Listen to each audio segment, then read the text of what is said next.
Complete Edu. It's all about learning. Hello guys, मैं आशीष भार्गव मैं नितिन शर्मा और हम आपका स्वागत करते हैं। कंप्लीट एजू की NTSC speed up test series के फर्स्ट सेशन में। जैसा कि हमने लास्ट वीडियो में प्रॉमिस किया था कि हम एनटीएससी के प्रीवियस ईयर की सोल्यूशन वीडियोस लेकर आएंगे आपके लिए। और यहां सिर्फ हमने आपसे ये कहा था कि सिर्फ पेपर को सॉल्व ही नहीं किया जाएगा, बल्कि उससे रिलेटेड एक से एक बारीक स्ट्रेटेजी भी आप सभी से डिस्कस की जाएगी। हम आपको यहाँ ये बताएंगे कि किस क्वेश्चन को करना है और किस क्वेश्चन को स्किप करना है, क्योंकि क्वेश्चन स्किप करना भी एक आर्ट है। तो आज तक आप हम दोनों को अलग अलग देखते आए हैं इसी चैनल पर याद रखिए इस वीडियो से होने जा रहा है डबल धमाका। हम टीचर्स डिफरेंट है तो हमारी अप्रोच डिफरेंट है, पर सब्जेक्ट सेम है। This will be more beneficial for you. तो आइए करते हैं स्टार्ट हम दोनों के साथ। So over to you sir, start. तो ठीक है बेटा, अब आज जो हम पेपर डिस्कस करने जा रहे हैं वो 2019-20 का एनटीएससी का पेपर है। जैसा कि मैं ऑलरेडी बता चुका हूं, या हमारे जो एक्सपर्ट्स है वो उस वीडियो में, लास्ट वीडियो में आपसे पहले ही डिस्कस कर चुके हैं कि एनटीएससी का लेवल उतना हाई नहीं है। यहां जो होगी कट ऑफ मैक्सिमम जाती है, बिकॉज इस पेपर का लेवल ईजी आता है। आपको एनटीएससी क्लियर करना है तो आपके सभी सब्जेक्ट स्ट्रांग होने जरूरी हैं, बिकॉज जनरल कैटेगरी के लिए जो कट ऑफ रहती है वो 180 आउट ऑफ 200 रही है। चाहे आज तक आपने इसकी तैयारी ना की हो तो this video will be more beneficial for you. आप यहाँ पे देखेंगे प्रीवियस ईयर में कैसे क्वेश्चंस आते हैं, उनको कैसे टैकल करना है। So watch carefully. तो ठीक है बेटा, पेपर स्टार्ट करते हैं और फर्स्ट क्वेश्चन की तरफ बढ़ते हैं हम। जो हमारा मैथ्स में फर्स्ट क्वेश्चन है वो कुछ इस तरह से है। If ones digit and tens digit of a number are A and B respectively, means हमें एक 2 डिजिट नंबर दिया है जिसमें वंस डिजिट कहा है कि ए है एंड टेंस डिजिट बी है, तो 2 digit number. Then the number will be, हमारे पास जो ऑप्शंस दिए हैं वो आपको स्क्रीन पे दिख ही रहे हैं। तो पहले तो इसको समझते हैं कि ये क्वेश्चन लिटरली एक्सपेंडेड फॉर्म का है, जो हम 5th से 6th क्लास में पढ़ना सीख चुके थे। उसको समझने के लिए हम देखते हैं कि अगर हमें एक 2 डिजिट नंबर दिया है बेटा 23, तो हम इसको किस तरह से लिखते थे एक्सपेंडेड फॉर्म में। लिखा जाएगा 3 वंस प्लेस पे है तो 3 इंटू 1 प्लस 2 हमारा टेंस प्लेस पे है तो 2 इंटू 10। तो ये हमारा एक्सपेंडेड फॉर्म है इस नंबर का। तो इसी तरह से जब मैं इस नंबर को एक्सपेंड करूंगा तो हमारा a है वंस प्लेस पे, means a into 1 plus b हमारा टेंस प्लेस पे तो b इंटू 10। तो हमारा जनरली इसका एक्सपेंडेड फॉर्म जो बना वो क्या बना, 10b plus a and which is in the option first. So हमारा फर्स्ट ऑप्शन जो है इस क्वेश्चन का वो सही रहेगा, सी। चलते हैं हमारे सेकंड क्वेश्चन की तरफ। सेकंड क्वेश्चन बहुत ही बेसिक क्वेश्चन है जो कि हम 8th क्लास में किया करते थे कि हमें एक स्ट्रेट लाइन दी गई है बेटा।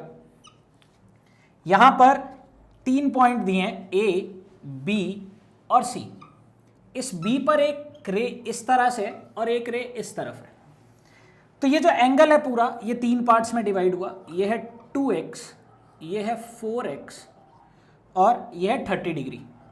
अब हमें क्या करना है, यहां पर x की वैल्यू फाइंड आउट करनी है। अब जब इस x की वैल्यू फाइंड आउट करनी है तो मैं यहां चेक करता हूं। मेरे को पता है कि ये एक स्ट्रेट एंगल है, स्ट्रेट लाइन है, और स्ट्रेट एंगल हमारा कितना होता है 180 डिग्री। तो इस पूरे का सम क्या आएगा 180 degree, means 2x plus 4x plus 30 degree is equal to 180 degree. अब 2x प्लस 4x कितना हुआ 6x प्लस 30। ये 30 डिग्री इधर प्लस का है, उधर जाके माइनस होगा, तो 180 डिग्री माइनस 30 डिग्री क्या आएगा 150 डिग्री। अब 6 यहां मल्टीप्लाई में, वहां डिवाइड में जाएगा, तो डिवाइड करने पे बेटा कितना आएगा 25 डिग्री। तो x हमारा कितना आया 25 डिग्री, जो कि हमारा थर्ड ऑप्शन है। अब लास्ट 2 मिनट से मैं देख पा रहा हूं कि जैसा कि आशीष सर अपने अंदर भरा हुआ मैथ्स का कीड़ा रोक नहीं पा रहे हैं, तो मैं चाहूंगा कि आगे के 2 से 3 क्वेश्चन आशीष सर डील करें, क्योंकि उसके बाद मैं भी अपना मैथ्स का कीड़ा रोक नहीं पाऊंगा। तो Ashish sir over to you. Yes sir.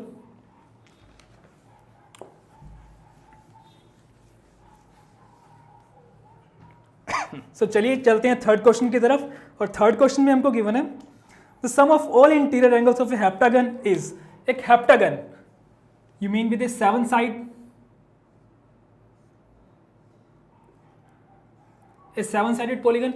हमको इस हेप्टागन के सभी इंटीरियर एंगल्स का सम बताना है, कितना होगा। एज यू नो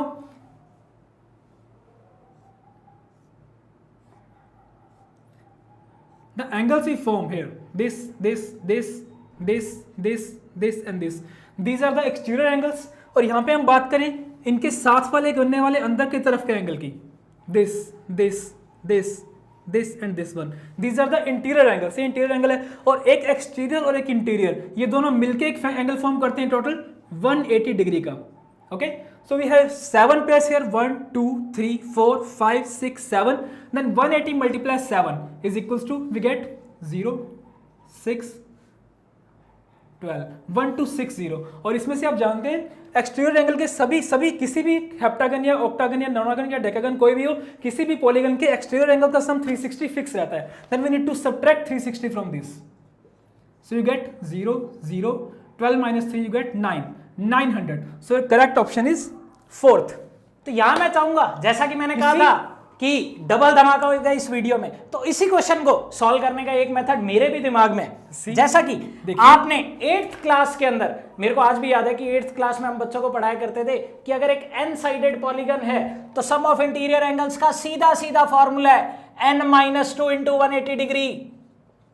अब मेरे को क्या करना है, बिना पेन उठाए क्वेश्चन सॉल्व, देखो आपको बचाना है टाइम यहाँ पे। Number of side 7, 7 minus 2 5, 5 into 180, सीधा हमारा क्या आएगा 7 minus 2 into 180। अब मैं इसको सॉल्व करना नहीं चाहूंगा क्योंकि टाइम बचाना है, तो 7 minus 2 5, 5 into 180 क्या आएगा 900 डिग्री। you see, ठीक है, तो फिर से आशीष sir proceed to next question, 4th। and in this question we are given, if in a triangle ABC, आपको एक ट्रायंगल गिवन है यहाँ ABC,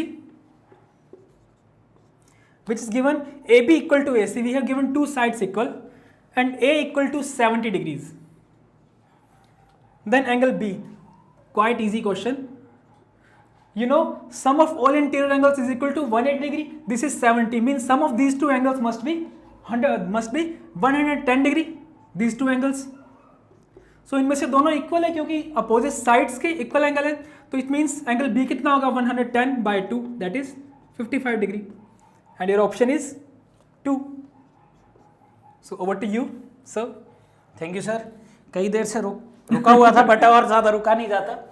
नेक्स्ट क्वेश्चन की तरफ बढ़ते हैं, 4 क्वेश्चन हम कर चुके हैं, 5th क्वेश्चन की तरफ बढ़ते हैं। स्ट्रेटजीज, 5th क्वेश्चन हमारा है, if the perimeter of an equilateral triangle, equilateral triangle दिया है मेरे को, यानी सारी साइड्स बराबर दी हैं, इसका पेरीमीटर मतलब सारी साइड का सम ये है 24 सेंटीमीटर, 24 सेंटीमीटर इसका पेरीमीटर है, मींस मेरे को साइड को 3 पार्ट, इस पेरीमीटर को 3 इक्वल पार्ट्स में डिवाइड करना है, तो 8 सेंटीमीटर 8 सेंटीमीटर 8 सेंटीमीटर, ये हमारी क्या आ गई साइड्स आ गई।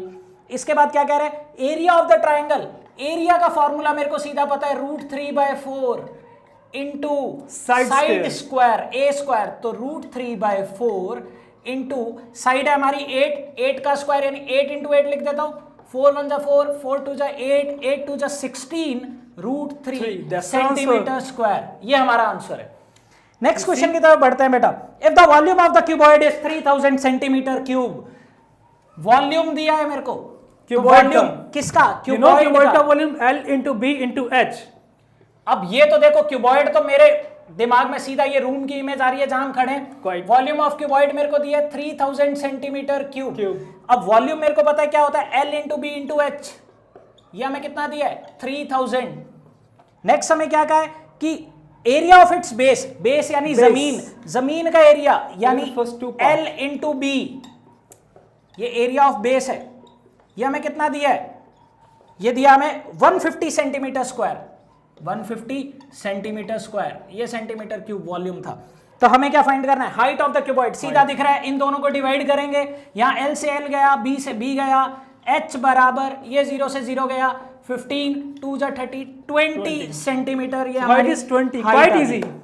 तो यहां पर डिपेंड करेगा, देखो हम वहां पर अपने मेरे को वहां पर वो नहीं ऐड नहीं चलने की अप्सरा marks extra marks for good hand writing, हमें वहां पर रफ वर्क करना है जितना जल्दी हो सके आंसर, और अगर कैलकुलेशन दिमाग में कर सकते हो तो बहुत अच्छी बात है। You need to remember all the formulas like this. Next question की तरफ चलते हैं, ट्रिग्नोमेट्री, ये हमारा 7th क्वेश्चन है। हमें यहां दिया गया sin थीटा बराबर 4/5। अब मेरे को ध्यान है कि ये क्या होता था P/H, वैल्यू मेरे को फाइंड करनी है कि 4 tan theta minus 5 cos theta upon sec theta plus 4 cot theta. अब देखो यहां पर जब हम इसको सॉल्व करने जाते हैं तो मेरे को सीधी सी बात पता है, स्कूल्स में हमें ये सिखाया जाता है कि P अपॉन H 4/5 है, तो परपेंडिकुलर 4 नहीं लेना, हाइपोटेन्यूज 5 नहीं लेना, मतलब 4x और 5x लेंगे। बट मेरे से ये चीज होगी नहीं क्योंकि हम यहां कर रहे हैं ऑब्जेक्टिव, यहां हमें कोई पूछने नहीं आ रहा। तो मेरे को पता है परपेंडिकुलर है 4, हाइपोटेन्यूज है 5, तो पाइथागोरस लगाएंगे। मेरे को पाइथागोरियन ट्रिपलेट याद है, वो था 3। अगर मैं फिर भी बात करूं तो हमारी पाइथागोरस थ्योरम थी p² + b² बराबर h²। यहां p को 4, h को 5 पुट करेंगे, बेस मेरा 3 आएगा। पर फिर से वही बात कर रहा हूं, ऑब्जेक्टिव कर रहे हैं तो कुछ पाइथागोरियन ट्रिपलेट्स याद रखने चाहिए। यहां पर अगर बात करूं तो 4 tan थीटा, ये p अपॉन b होता था, परपेंडिकुलर अपॉन बेस, तो परपेंडिकुलर है 4, बेस है 3 मींस 4/3 माइनस 5 cos थीटा हमारा क्या था, base upon hypotenuse 3/4 3/5 3/5 upon sec theta hypotenuse upon base means 5/3 plus 4 cot theta means base upon perpendicular 3/4 3/4। Calculation 5 से 5 उड़ा, 4 से 4 उड़ा। अब इसको सॉल्व करते हैं बेटा, 4 × 4/3 कितना हो गया 16/3, देन -3 पड़ा है मेरे पास अपॉन 5/3 प्लस 3, 5/3 प्लस 3।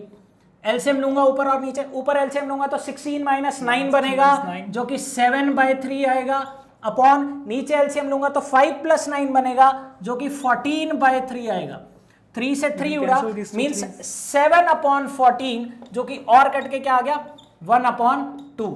तो हमारा ऑप्शन कौन सा है 1/2, fourth option. Quite. Next question की तरफ चलते हैं और बारी आएगी आशीष सर की। फिर चलिए करते हैं अगला क्वेश्चन। और हमारा अगला क्वेश्चन दिया हमें sin थीटा की वैल्यू दी हमको। ओहो, ट्रिग्नोमेट्री बच्चों को सबसे टफ लगता है जो टॉपिक। यस, ट्रिग्नोमेट्री 4/5 और हमको वैल्यू पूछा गया है 4 tan theta minus 5 cos theta upon sec theta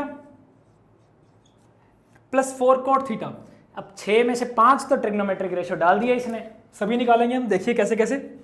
this was cot actually. Okay, so sin theta आपको पता है रेशियो किस साइड का किस साइड के साथ होता है। एक राइट एंगल ट्रायंगल में परपेंडिकुलर और हाइपोटेनियस, इन दोनों का रेशियो हम यूज करते हैं sin थीटा की फॉर्म में p/h। और हमको यहाँ पे साइड से तो कोई मतलब है नहीं क्योंकि हमको यहाँ पे रेशियो ही तो यूज करने हैं, देखा आपने आगे, तो हमको रेशियो ही चाहिए।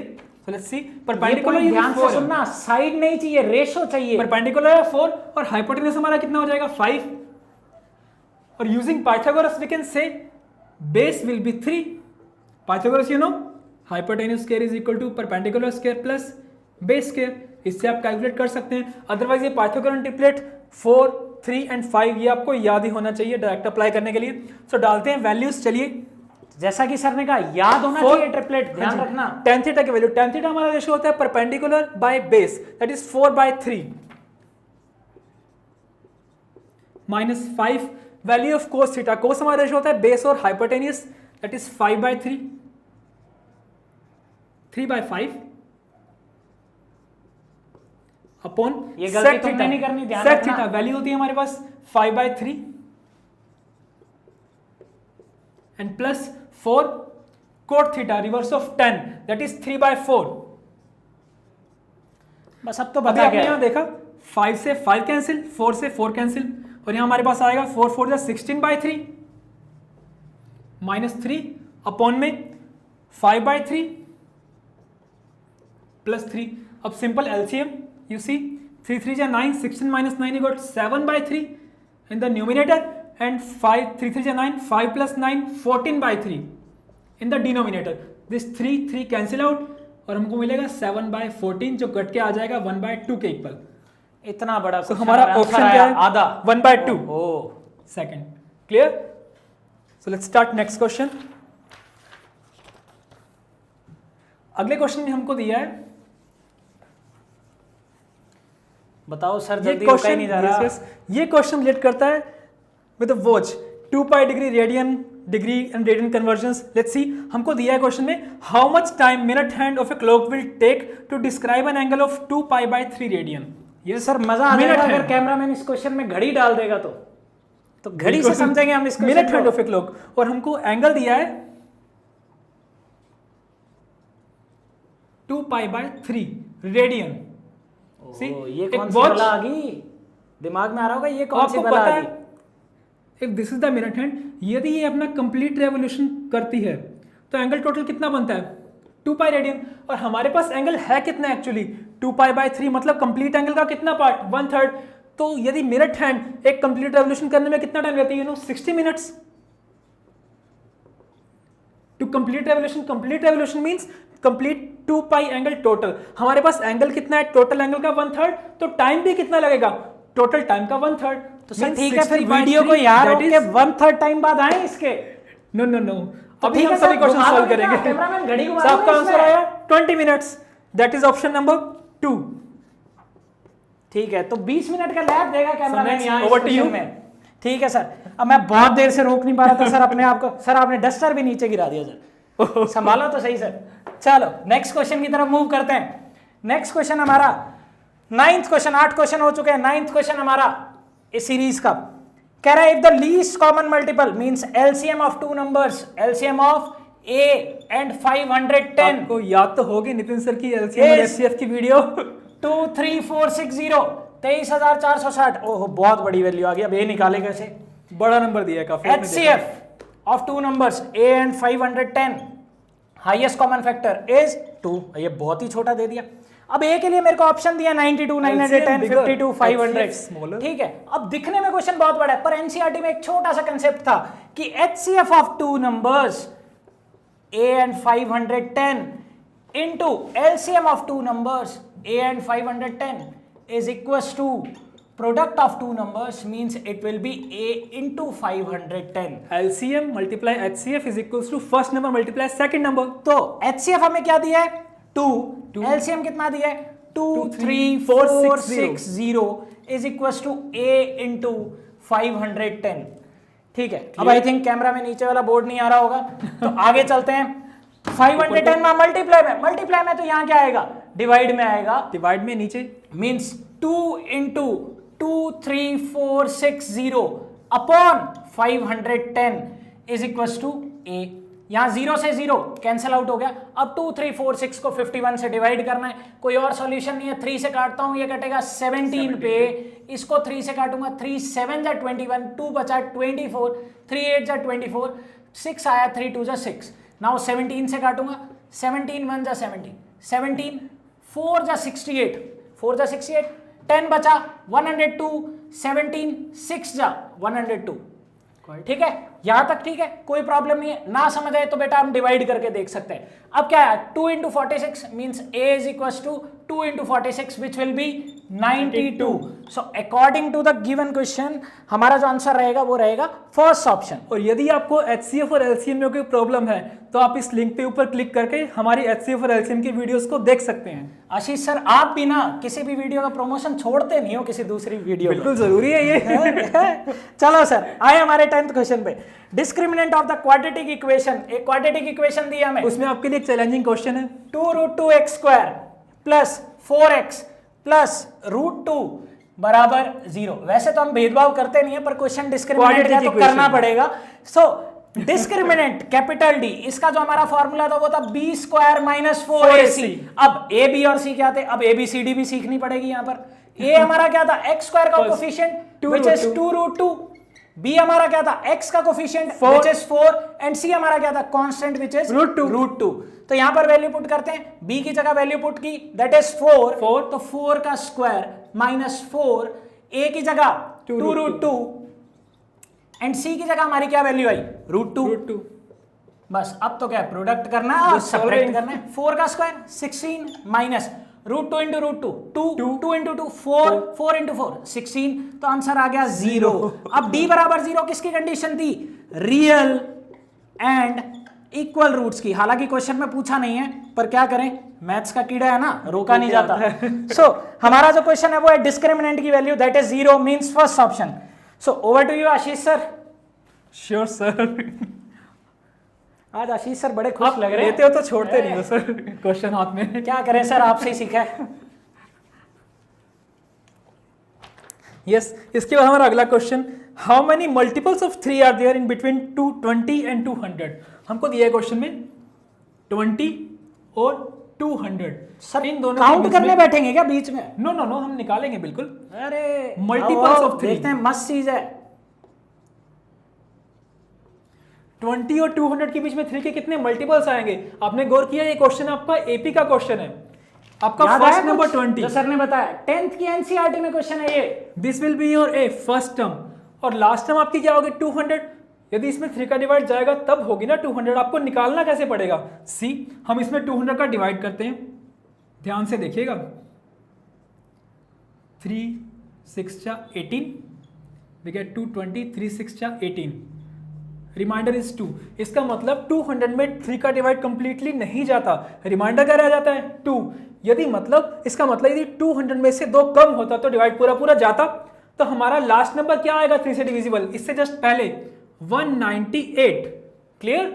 ध्यान रखना, बेवकूफ बनाने के लिए दी है ये चीज। 198 ये हमारा nth टर्म। लेट्स सी, तो अभी nth टर्म का फॉर्मूला यूज करेंगे हम लोग n कैलकुलेट करने के लिए, और nth टर्म का फॉर्मूला आपको पता है एपी चैप्टर से, an is equals to a plus n minus 1 into D. अब यहाँ पे d क्या होगा, यहाँ पे n क्या होगा, यहाँ पे a क्या होगा? देखिए यदि आपकी एपी फर्स्ट टर्म 20 मतलब आपके पास a का value 20, n number of terms, यही तो आपको फाइंड करना है क्वेश्चन में, तो पुट n की जगह n। अब क्वेश्चन आता है d क्या होगा हमारा, तो देखो 20 फर्स्ट नंबर, सॉरी 20 भी तो आपका फर्स्ट नंबर नहीं है ना, फर्स्ट नंबर आपका क्या आएगा 20 के बाद वाला, क्योंकि 20 में 3 का डिवाइड तो जाता ही नहीं है पूरा पूरा, तो फर्स्ट नंबर क्या आएगा आपका आशीष सर भी मजे लेते हैं पूरे, पहले गलत चीज लिखेंगे 21, कौन आपने पकड़ गौर रहा करना है है 21 पूरा, तो आपका फर्स्ट टर्म क्या आएगा 21, और लास्ट टर्म आपका क्या है 198, जो कि हमारा nth टर्म है, तो इसको पुट करेंगे 198। अभी आपको निकालना है n का वैल्यू, तो हम 21 को सब्ट्रैक्ट करेंगे इधर लाके, तो 21 सब्ट्रैक्ट का तो हमारे पास रह जाएगा 8 - 1 7, 19 - 2 सर ने कुछ अभी भी छोड़ा फिर बेवकूफ बनाने के लिए, अभी भी कुछ छोड़ा सर ने बेवकूफ बनाने के लिए, ध्यान से पकड़ो सभी। देखा d रह गया यहाँ पे, हमारा d क्या होगा, यू कैन सी डिफरेंस, और यहाँ पे डिफरेंस कितने नंबर्स का है, क्योंकि हम 3 के मल्टीपल्स चेक कर रहे हैं, तो डिफरेंस क्या रह जाएगा यहाँ पे 3, तो हमारा d कितना आ गया 3, ओके, n - 1 टाइम्स 3। अभी 21 यहाँ सब्ट्रैक्ट हुआ तो 3 कहाँ जाएगा डिवाइड में, यहाँ से हटा यहाँ डिवाइड में गया, तो डिवाइड करें 3 5 जा 15, पीछे रह जाएगा कितना आपका 2 27, 3 9 जा 27 इज इक्वल्स टू n - 1, और यहाँ से रिजल्ट क्या निकलेगा 1 यहाँ के प्लस होगा, तो 59 + 1 कितना आ जाएगा आपका n is equal to 60। That is your answer. इसका मतलब 20 और 200 के बीच में टोटल 60 ऐसे नंबर है जो कि मल्टीपल ऑफ 3 है। ओके, नेक्स्ट क्वेश्चन की तरफ। श्योर सर, देखिए हमारा next question, how many multiples of 3 are there in between 20 and 200। हमें यहाँ पे 2 नंबर्स दिए गए हैं, फर्स्ट नंबर दिया है 20, सेम क्वेश्चन आप एनसीईआरटी में पढ़ चुके हैं इसी तरह का, तो टॉपिक ध्यान होना चाहिए, एमपी है ये। हमें बताना है इनके बीच में 3 के कितने मल्टीपल्स लाई करेंगे। तो फर्स्ट नंबर आप डायरेक्टली देख सकते हैं, 20 के बाद 21 3 के टेबल में आने वाला नंबर है, 21 हमारा फर्स्ट नंबर रहेगा, कंटिन्यू चलते रहेंगे तो लास्ट नंबर डिसाइड कैसे किया जाएगा।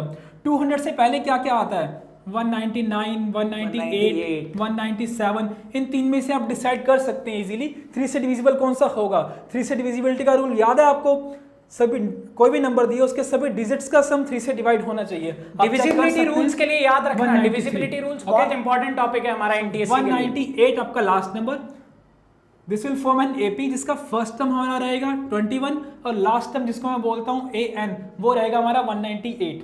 सो आपने देखा हमारे पास nth टर्म है 198 और an का फॉर्मूला आपको याद है a plus n - 1 into D is equals to 198। Formula कोई नई चीज नहीं है, आपने डाला a की वैल्यू डालनी है आपको और आपको n की वैल्यू फाइंड करनी है, तो हम निकालेंगे a की जगह 21 प्लस n - 1 इक्वल्स टू 198। यहाँ पर मैं आप सबको एक चीज बताना चाहूंगा कि आशीष सर की बहुत पुरानी आदत है बीच क्वेश्चन में मजे लेने की, तो गलती करें तो पकड़ लेना।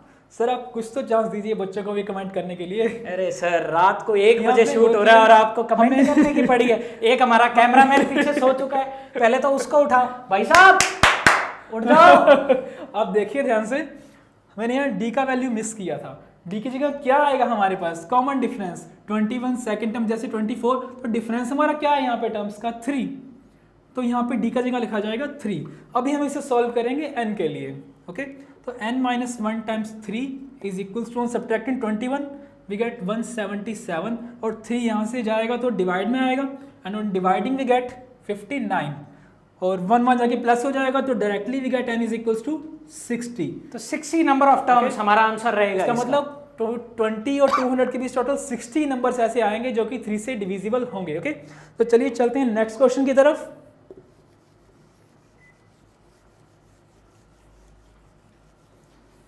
तो नेक्स्ट क्वेश्चन सर किस टॉपिक का है सर? नेक्स्ट क्वेश्चन है हमारा ट्रिग्नोमेट्री से, ओके। ट्रिग्नोमेट्री फिर से एक और क्वेश्चन, एक क्वेश्चन हम ऑलरेडी कर चुके हैं, तो सेकंड क्वेश्चन ट्रिग्नोमेट्री का मींस बहुत इंपॉर्टेंट टॉपिक हो जाता है। Plus sine 45 degrees plus sine 30 degrees, okay. And second bracket में हमको गिवन है sine 90 degrees minus cos 45 degrees plus cos 60 degrees, okay. तो जैसा कि क्वेश्चन में देख के पता लग रहा है ट्रिग्नोमेट्रिक टेबल बहुत इंपॉर्टेंट रहेगी यहाँ। तो आपको वैल्यूज डायरेक्टली याद होनी चाहिए। कोस 0 होगा हमारे पास 1 प्लस साइन 45 का वैल्यू 1/√2 प्लस साइन 30 का value 1/2, okay. Similarly second bracket में साइन 90 आप जानते हैं 1 माइनस कोस 45 अगेन 1/√2 और प्लस कोस 60 अगेन 1/2, ओके। अभी आपने देखा 1 1/2 मीन्स 3/2 प्लस 1/√2 और 1 1/2 अगेन 3/2 माइनस 1/√2। अब आप सभी पहचान सकते हैं ये कौन सा फॉर्मूला बन रहा है, a plus B a minus B, मतलब पहले का स्क्वायर माइनस दूसरे का स्क्वायर, तो हमें मिलेगा 3/2 का स्क्वायर आइडेंटिटीज, अलजेब्रिक आइडेंटिटीज, एक और इंपॉर्टेंट टॉपिक, 1/√2 का स्क्वायर 1/2 और एलसीएम लेके हमारे पास क्या आ जाएगा 9 - 2 7/4। ये हमारा आंसर है जो कि इसमें है लास्ट ऑप्शन 4th, ओके। तो चलिए चलते हैं अगले क्वेश्चन की तरफ। नेक्स्ट क्वेश्चन सर फिर से टॉपिक बताइए sir. Coincidentally, next question again it's of trigonometry. It's from application of trigonometry. Out of 20, अभी तक हम 3 क्वेश्चन, तीसरा क्वेश्चन ट्रिग्नोमेट्री का। If the ratio of the length of a vertical road like this is the ground, vertical road, and the length of its shadow is 1:1. Assume here is the sun, okay? तो इसका shadow किधर को आएगा, इस तरफ को। It means like this. यदि road x length का है तो इसका शेडो भी x लेंथ का, हमें क्वेश्चन में गिवन है ये एक वर्टिकल रोड का लेंथ जितना है उतना ही उसका शेडो है। तो हमको पूछा है angle of elevation of the sun, इस सन का एलिवेशन का एंगल क्या होगा? एंगल ऑफ एलिवेशन क्या था बेटा कि जब हम किसी चीज को अपनी हाइट से ऊपर जब हम देखेंगे तो जो एंगल बनेगा हॉरिजॉन्टल के साथ, तो हमारा क्या रहेगा एंगल ऑफ एलिवेशन। सन का एलिवेशन क्लिक किया जाएगा यहाँ से, और आपको जानते हैं ये right angle triangle, this angle 90 degrees, and we know this side x, it means it's also a आइसोस्केल ट्रायंगल। इसकी दो साइड्स इक्वल है तो आमने सामने के एंगल्स भी इक्वल होंगे, तो remaining two angles both are 45 तो हमारा आंसर आ गया बिना पेन उठाए 45 डिग्री डायरेक्ट। सर दापे नहीं देख सकते हैं सर, लीजिए आप करा लो खुशी से।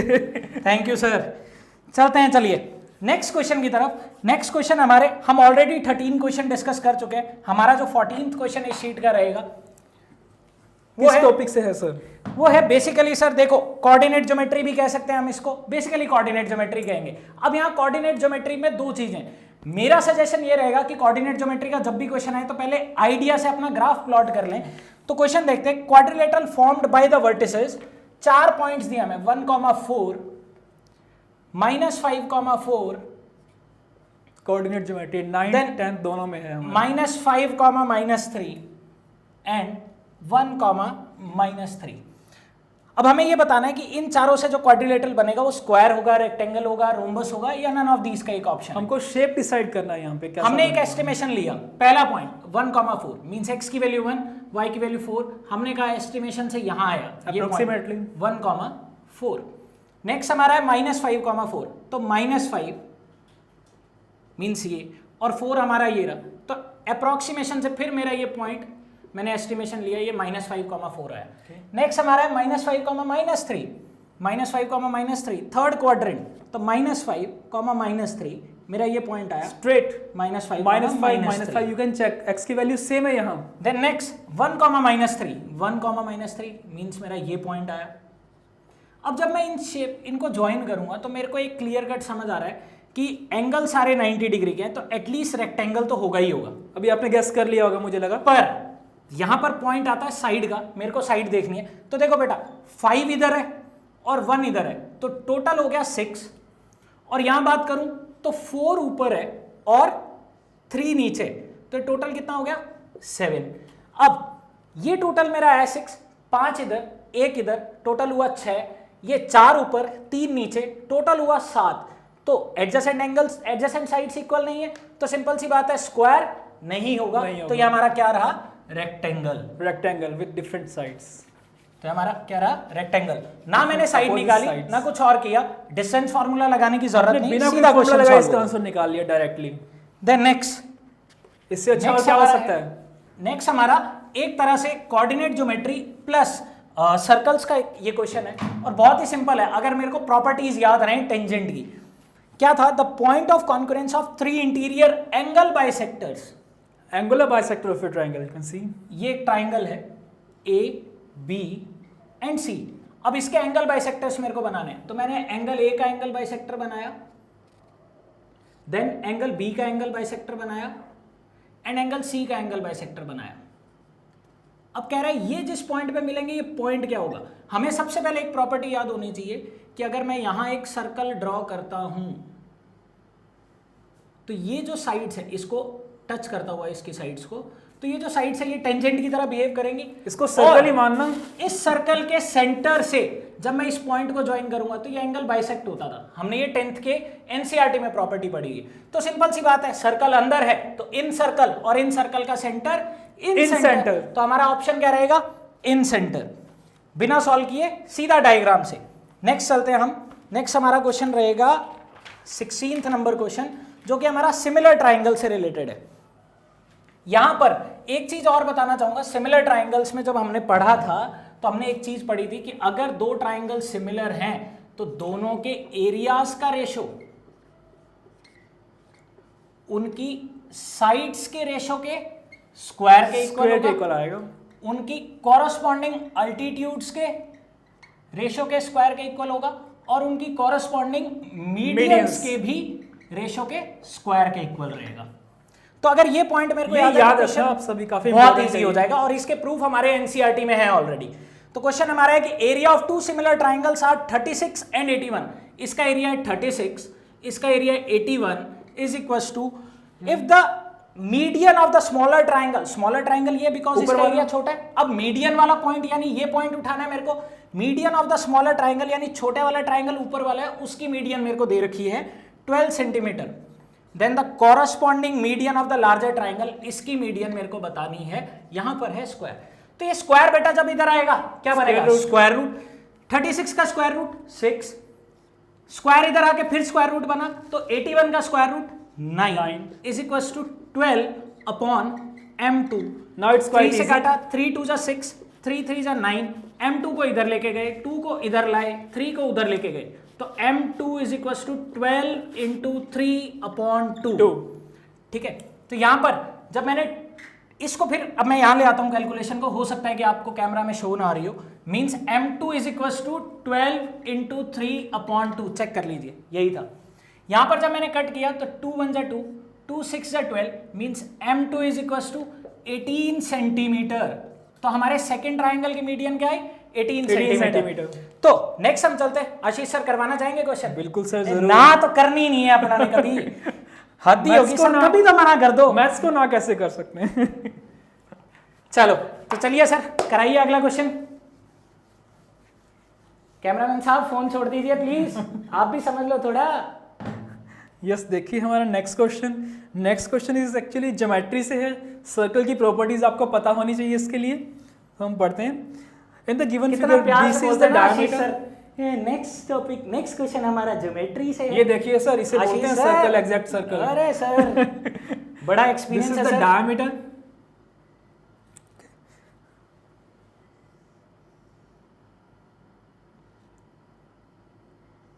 क्या बात सर, बिजी हो गए बहुत ज्यादा? नो सर, अरे this is point O, this is B, this is A and this is C, yes. तो हमें गिवन है angle BAO equals to 60 degrees. Angle BAO, this angle we are given 60 degrees, okay. तो हमें find करना है angle बहुत अच्छी चीज है, 60 डिग्री एंगल आ जाए तो सबसे पहले क्या चीज नोटिस करनी है, देखना ध्यान से। एंगल ADC, ये आपको एंगल फाइंड करना है, ध्यान से देखिए इस फिगर को, okay. Now you see this is the centre, means this is radius and this is also radius, it means ABO is a आइसोस्केल ट्रायंगल। यू कैन सी ये रेडियस, इट मींस इनके आमने सामने के एंगल्स भी equal होंगे। यदि ये एंगल 60 है तो ये एंगल भी कितना रहेगा, 60 डिग्री। और एक्सटीरियर एंगल प्रॉपर्टी को यूज करेंगे हम यहाँ पे। आप जानते हैं कोई भी एक ट्रायंगल में यदि एक साइड को प्रोड्यूस करे तो ये एंगल इन दोनों के सम के इक्वल होता, ओके। ये हम पढ़ चुके हैं 9th क्लास में ऑलरेडी बेटा। 60 it means this angle becomes 120 degree, 120 degree. और सर्कल की प्रॉपर्टी आप जानते हैं, एक सर्कल में किसी एक आर्क से सेंटर पे जो एंगल सबटेंड होगा उसी आर्क से यदि रिमेनिंग सर्कमफ्रेंस पे कोई एंगल सबटेंड किया जाए तो सर्कमफ्रेंस वाला एंगल सेंटर वाले एंगल का हाफ होगा। और यही पॉइंट हमें इस क्वेश्चन का आंसर देगा। और यही पॉइंट हम ऑलरेडी 9th क्लास में भी पढ़ चुके हैं बेटा, सेम एनसीईआरटी में। हमारा आर्क है यहाँ पे AC आर्क से सेंटर पे एंगल कितना बन रहा है 120, और इसी AC आर्क से रिमेनिंग सर्कमफ्रेंस पे कितना एंगल बन रहा है एंगल D, तो कितना होगा एंगल डायरेक्टली आपको पता है, खुद को सीधा पता है, आधा करना है बस। काफी इजी क्वेश्चन है पेपर में अटेम्प्ट करने के लिए। चलिए चलते हैं हमारे नेक्स्ट क्वेश्चन की तरफ। याद रखना बेटा, जो टाइम यहां लग रहा है हमें सॉल्व करने में, वहां आपको बहुत कम लगेगा इन क्वेश्चंस को सॉल्व करने में, क्योंकि हम लोग पूरा सॉल्व करके दिखा रहे हैं। और ये क्वेश्चंस बहुत ही बिना पेन उठाए होने वाले, सॉल्व होने वाले क्वेश्चंस हैं ये। नेक्स्ट क्वेश्चन में हमें एक स्क्वायर गिवन है फर्स्टली, उसके अंदर 4 सर्कल गिवन है। सर ऐसे मत देखिए मेरे सर्कल्स को। अरे सर अभी थोड़ी देर पहले तो इसे कहते हैं सर्कल्स, इसे कहते हैं सर्कल्स, ध्यान से देखो। चलो मानना है सर्कल सिमिलर है सभी, और ये स्क्वायर है, मानना है सर्कल, मानना है नहीं, मानना है बेटा ABCD। और हमें शेडेड पोर्शन फाइंड करना है, मींस स्क्वायर का वो एरिया। बेटा सेम क्वेश्चन ऐसा एनसीईआरटी में हम पढ़ चुके हैं, फिर मतलब सर्कल के एनसीईआरटी में सेम क्वेश्चन के अंदर हमें ये एरिया फाइंड करना है। और हमें गिवन है यहाँ पे स्क्वायर का जो साइड है वो 28 सेंटीमीटर है। आई थिंक सेम डेटा हमारे पास एनसीईआरटी में भी था। इससे आप कैलकुलेट कर सकते हैं, सेंटीमीटर ही साइड थी। 28 हमारे पास स्क्वायर का साइड है, इट मींस एक सर्कल का डायमीटर होगा 14 और एक सर्कल का रेडियस कितना हो जाएगा 7 सिंपली। बस अब तो बचा ही गया क्वेश्चन। तो आपको करना क्या है, सिंपली स्क्वायर का एरिया माइनस इन 4 सर्कल्स का एरिया, ओके। हम लिखते हैं area of square, area of square क्या था बेटा, याद है? साइड का square mean side into sides, area of, and area of circle pi r square, जो हम ऑलरेडी पढ़ चुके हैं। पाई की वैल्यू 22/7 यूज होगी यहाँ। ये हमें देगा हमारा शेडेड पोर्शन का area, okay. Now I am gonna put, आपने देखा यहाँ पे हमें जो वैल्यूज दी है आंसर सभी पाई में नहीं है, मिनिमम पाई की वैल्यू यूज करना है। एरिया ऑफ स्क्वायर, स्क्वायर का साइड 28, तो 28 का square minus 4 times area of circle, circle का रेडियस आपने देखा 7 मींस पाई आर स्क्वायर, पाई का वैल्यू 22/7 मल्टीप्लाई रेडियस कितना है हमारा 7 मल्टीप्लाई 7, एक 7 कैंसिल आउट हो जाएगा। 28 का स्क्वायर आपको याद होगा 784 माइनस, यस मल्टीप्लाई कीजिए 4 टाइम्स 22 7 जा 154 and on multiplying 784 minus 616 I think 616, yes sir, you are right, and on subtracting we get 168. Don't forget the unit, पर ये एमसीक्यूज है, डोंट वरी। बहुत ही सिंपल ये आपका क्वेश्चन हुआ, क्वेश्चन नंबर ध्यान रखना 58। नेक्स्ट क्वेश्चन की तरफ चलते हैं। चलो नेक्स्ट क्वेश्चन की तरफ मूव करते हैं।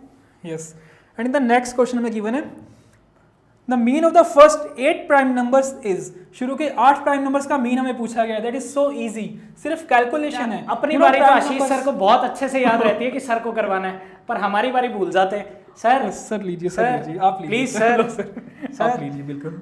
हमें तो आपने वो क्या लाफिंग बुद्धा बना दिया, साइड में खड़े हैं हंसते रहो बस। हमारे सर बुरा मान जाते हैं। नहीं बुरा कुछ नहीं मानते सर, तो याद ही नहीं करते सर। क्या सर? करिए सर करिए। चलो नेक्स्ट क्वेश्चन की तरफ मूव करते हैं। नेक्स्ट जो हमारा क्वेश्चन है वो है next question, the mean of first 8 prime numbers. अब प्राइम नंबर्स बेटा क्या थे प्राइम नंबर्स? हमारे प्राइम नंबर्स ये थे the number which has only 2 factors 1 and itself, जिसके सिर्फ 2 फैक्टर रहेंगे। तो फर्स्ट 8 प्राइम नंबर्स करना है तो स्टार्ट होंगे 2 से। 1 प्राइम नहीं होता, ना ही कंपोजिट होता है, बिकॉज़ प्राइम की डेफिनेशन है exactly 2 factors and composite की more than 2 factors, but one has only 1 factor and it it is itself 1। So 1 is neither prime nor composite. Just तो हमारे remember जो that. प्राइम नंबर रहेंगे 2, 3, 4 होता नहीं है, नेक्स्ट आएगा 5, 6 प्राइम होता नहीं है, कंपोजिट है, देन आया 7, देन 8 प्राइम नहीं है, 9 प्राइम नहीं है, 10 नहीं है, 11, 12 प्राइम नहीं है, 13, 14 प्राइम नहीं है, 15 नहीं है, 16 नहीं है, 17 कितने हो गए सर? 7 हो गए, 18 नहीं है, देन आ गया next 19। These are the first 8 prime numbers. अब मीन बेटा मेरे को मीन यानी एवरेज, ठीक है, तो एवरेज हमें बेसिकली सिंपल सी चीज याद है, sum of all terms upon number of terms. तो सम ऑफ ऑल टर्म्स करूंगा मींस 2 + 3 + 5 + 7 + 11 + 13 + 17 + 19 बस सर बस हो गए upon number of terms and that is जैसे कि आपको क्वेश्चन में गिवन है। अब देखो हमें सम करना है, तो देखो मेरी आदत है 0 बनाने की, तो 17 और 3 20, इधर और क्या दिख रहा है? 7 और 13 ये 8 7 और 13 20 40 हो गया हमारा। फिर और नहीं बन रहा, और नहीं बन रहा कोई भी, तो 40 तो वो आ गया, अभी लिख रहा हूं, फिर इरेज कर लेंगे इसको। बचा क्या? 19 और 11 सर बन रहा है, 30 बन गया ये। 13 देन नेक्स्ट आ गया हमारा 5 और 2 दैट इज 7 कंप्लीट हो गए अपॉन 8। सर कंप्लीट हो गए, चेक कर ले। 3 और 7 3 और 17 हमने किया था 20, 7 और 13 ये हमने किया था 20 एंड 20 ये हमारा 40 हो गया। 11 और 19 हमने किया था 30 एंड देन 2 और 5 हमने किया था 7। तो 40 और 30 70 + 7 77 डिवाइड बाय 8।